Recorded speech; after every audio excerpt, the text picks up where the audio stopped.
actually had COVID on Christmas, which was a bit of a bummer. So I'm taking a couple of weeks kind of to rest and cracking on again in February. But thankfully nobody in my family got it except me. So I was delighted that they didn't get sick, because my mum is a nurse. So I was worried about that. So I just had to isolate then. For the 10 days. So it was hard not getting to see family and all over Christmas time. But it flew, would you believe? Like the 10 days did fly. I was just so excited because I knew that the single was coming out. And I was kind of just pushing for that. So, yeah. You're out the other side of COVID, which is good news, and you're on the mend, which is definitely positive. But you started off 2022 very quick off the mark, bringing out that single Impact just on the 4th of January. So it must have been something that you were working on for quite a while before Christmas. Yeah, I mean, that was actually originally recorded 2 years ago. And I wasn't sure about putting it out or not. Then over COVID, when I was kind of releasing my singles one by one, and I got time to really go back to the drawing board and make them sound exactly how I want them to. Like, I just added a couple of ad-libs and a bit of piano stuff myself, but Ger Karan did the piano for me 2 years ago as well. It was kind of like I was going to release it before Christmas because it was finished there in November. But I just said, I think I'll put it out in the new year. I just felt like it sounded more like me. Like how I began, if that makes sense. And it's described as your most honest and most vulnerable song, and the lyrics definitely reflect that as well. Tell us the story behind it. Yeah, well, I mean, I was kind of a late bloomer in the love department, and I've only ever had 2 boyfriends. And my first breakup, I was kind of naive to like heartbreak and things. I had never experienced it as like a teenager or anything, but basically it knocked me for 6. It was like the whole world was ending at that time. Like, so that's kind of what I wrote the song about. Like, it's literally called Impact. I was now ready for the impact that it did have. I really wasn't like, yeah.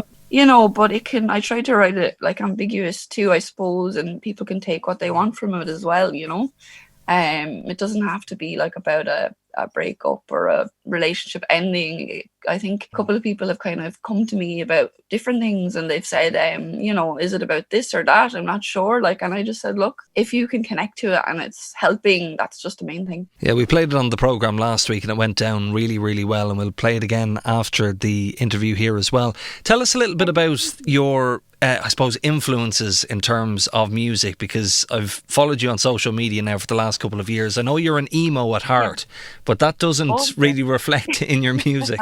No, well, the next single that's coming out, it's kind of going that avenue.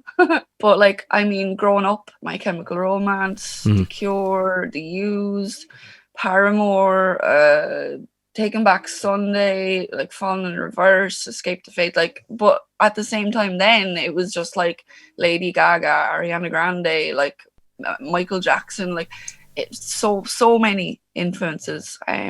Obviously Adele as well, and Amy Winehouse was a big one. And Hayley Williams from Paramore was a huge inspiration to me, singing wise and stuff, like growing up. Like I was surrounded by music growing up. Like my dad used to play Radiohead and Nirvana all the time, and he played guitar. So there was always music around, Yeah, and the song that you've brought out at the start of this month, that's your fifth single that you've brought out now since you started releasing music in 2020. What were you doing before that though? Because I know you have been involved in music for a number of years. Yeah, I mean, I songwrite every single day. I have done since I was 7, never thinking that it was just something that I did, it started off as poems, and then Nanny got a keyboard when I was 7 and I was just kind of off. But I played open mic nights in the Bean and Berry in Wexford for years. My mum used to bring me every week. I was underage and all, but they let me come in and stuff because obviously I wouldn't have been drinking. But it was a really lovely communal kind of singer-songwriter night. And I was, I suffered with a lot of mental health problems and still do, and chronic illnesses, chronic pain. The list is kind of endless, and I didn't have the confidence back then to release stuff. But I knew leaving school that all I thought that gave me a purpose and that I could do was music. So I went to BIM when I was 17, transferred to WIT in Waterford to finish off my degree. So I did 1 year in BIM and then finished my degree in Waterford in 2015. So I got my music degree when I was 21. And then there was like a group in New Ross, it was called Confidence for Singing. and I entered this competition to like win a lesson and a course, you know. So I went and I started to write again because I had a dry spell there for a while. Like I couldn't pick up a guitar, a piano. I'd always write lyrics and stuff, but I just felt like I was undeserving and I wasn't good and all that kind of stuff. I mean, I still fight that every day. I think every artist does because you're your worst critic and that kind of stuff. But I attended this confidence in singing course and I met like other people of loads of different age ranges, you know, and we all sang together and we'd practice for a little secret singers concert for family and friends. And I had the opportunity to sing in front of people again for the first time, like since 2015, you know. Now I did win an Adjudicators Award in 2017 for singing an Amy Winehouse Back to Black cover for the Guinness Singing and Swinging pubs in Wexford. So that was another boost. Then 2019 came along and I just saw on Facebook that Golden Discs were having this Golden Busker competition. And like Wexford Town isn't like, I get panicky going down Wexford Town for numerous reasons, but I said, look, I'm just going to go for it. And I did. And Michelle rang me and she said, you're through. Can you come down and busk on Wexford Town to see if you can get into the next stage? And I did. And all I had was this like Bluetooth speaker with like my piano playing in the background. And I was absolutely mortified. But I was so glad that I did it. Like I got to meet like the Frisky Gypsies and Aaron Berry as well. He's a well-known singer-songwriter. He did it too. Got through to the finals then and won in the Golden Busker in Kilkenny then, which got me the studio time. So I got to record my music professionally for the first time. And still I'm going to do a Golden Buskers tour once kind of COVID settles another little bit, I think. I'm going to be performing my EP kind of in all their stores across Ireland. I have a music video coming up that's being shot on the 1st of February with Barefoot Productions, because I won a professional music video with that Golden Busker prize too. I did the singing and swinging pubs again in 2019 as well, and I sang Familiar Place, my own original song, and it actually won Best Original Song in the competition. But I have a photo shoot coming up on Saturday. It's kind of, everything is kind of starting to fall into place a little bit better, you know, as each single kind of drops. You just, I don't know, it's made me feel like I'm helping people. Like people reach out to me and say like this song has been a cure for this and that, and it honestly, I get imposter syndrome, like I do. But I think probably every artist does, you know. You're just like living your life and putting out music, and it's just, I couldn't have asked for a better response to all of my music because I was so nervous because everything is so personal, you know. But Impact is kind of, I suppose, the most raw and kind of how I would write songs, because I'm not a producer. My other songs were produced by the Orchard Recording Studio, you know, but Impact was just piano and me. That was it. So I wanted people to hear that because that's kind of how I write. All of my other songs that I've released kind of sound like that too, to begin with. Also got an arts grant from the Arts Council. I'm so grateful for, which is going to help me fund my EP. Probably going to be an album, I'd say at this stage. And that's going to be dropping at the end of the year too. So I'm just writing. I just have to keep doing this, and I just can't say thank you to everybody and to you as well for all the support for all my music, because honestly it's still surreal to me. Even talking to you now, I'm like, is this real? I'm just in like, I don't know. It has been a crazy couple of years for you, and I mean, I've been following your music since the first single was released, but I always find it interesting going back before the first song comes out, because usually artists have worked so hard 2, 3, 4, 5, 6 years before they bring out a single, and it just goes to show that you've been doing music for a long time before 2020.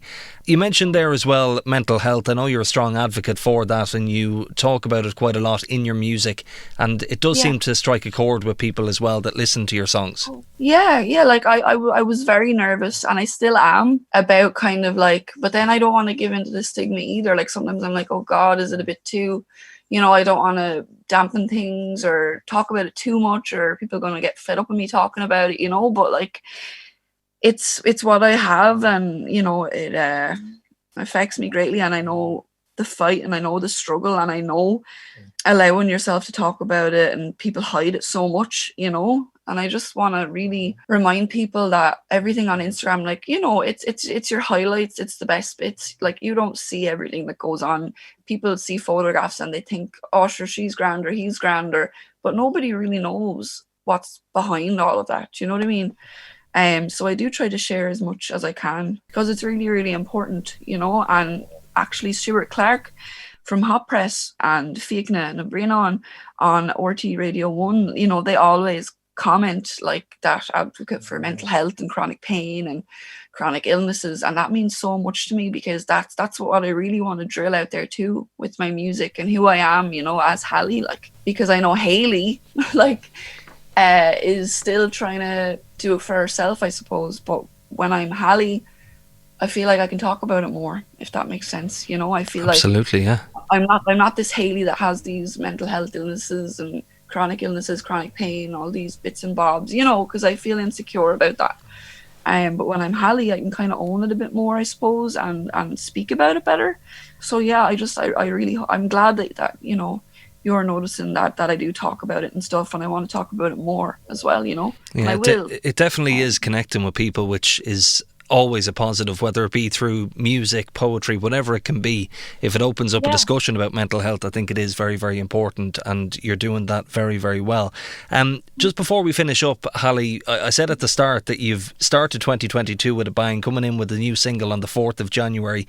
Is that a sign of other things to come then throughout the year? What have you got planned for 2022? 2022 is going to be full on. I have music videos, more singles. Like, there's going to be singles like every month or two, you know. Also, I'm in the process of doing an EP and an album as well. I'm filming a documentary of my journey because I have end stage jaw joint degenerative disease from my mental health. Like, I just want to say that mental health, depression, anxiety, BPD, panic disorders, panic attacks, like all of that is so physical. Like, mental health is so physical, and it literally broke my body down to, it did irreparable damage, like, you know.